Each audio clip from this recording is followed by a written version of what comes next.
Hello friend, আমি কল্যাণী। তোমরা সবাই কীরকম আছো? আশা করছি সবাই খুব ভালো আছো। আমিও খুব ভালো আছি। ফার্স্ট টাইম আমার ব্লগ ভিডিও, জানি না কীরকম হবে। যদি কোনো ভুল ত্রুটি হয়ে থাকে তো প্লিজ আমাকে ক্ষমা করে দেবে।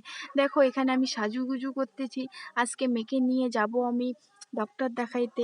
এই মরশুমে সব বাচ্চারই ঠান্ডা লাগে, তো আমার মেয়েরও একটু ঠান্ডা লেগেছে, তো তার জন্য সর্দি কাশি হয়েছে, তো ডক্টর দেখাইতে যাব আমি আমার দিদি আর আমার দিদির ছেলের সঙ্গে। তো আমি এখানে ভিডিও অন করেছি, তার জন্য আমার বর ভিডিওর সামনে আসতেছিল না।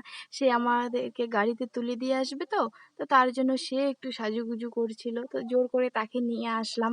তো দেখো, তারপর ঠিক আছে, ভিডিওটার সাথে থাকো, একটু পরে দেখা হচ্ছে।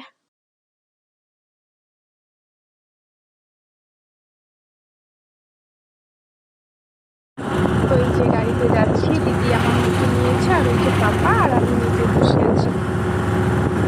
তো তারপরে যে চলে আসছি, ডক্টর তখনও আসেনি, বসেওনি। তো অনেকেই আসছে, তো এই দেখো মেয়ে আমার সঙ্গে মানে খুব কথা বলতেছে, গল্প করতেছে, হাসতেছে।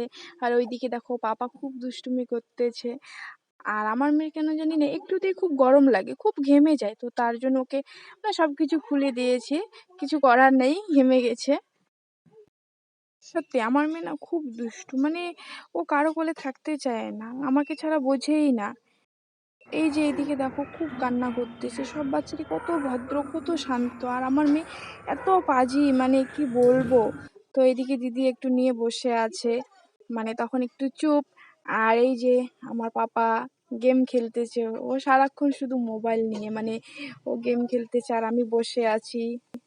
তো তারপর ডক্টর আসছে, মেয়েকে ডক্টর দেখাইলাম। তো তারপর রাসমেলা আছে পাশে, তো রাসমেলায় যাইতে চাইলাম, তো মেয়ে খুব কান্নাকাটি করতেছে, তো তাই রাসমেলা ঢুকলাম না, একটু দেখেই চলে আসলাম। তো ভিডিওটা আজকের মতো এতটুকু, বাই।